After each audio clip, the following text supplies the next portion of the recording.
Tom, did you pass the exam? No, I failed. Oh no, that's terrible. Maybe success is not for you. Maybe not today, but I will try again.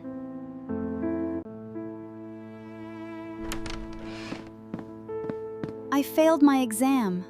Failure is not the end, my boy. It's just a lesson. The next day, Tom made a new plan. He woke up early. He studied every day. He practiced for hours. Tom, why do you study so much? Because I have a dream. I will not give up.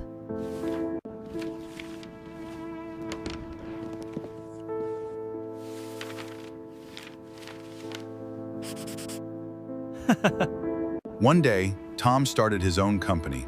People loved his ideas. The company grew quickly. Failure is not the opposite of success. Failure is part of success.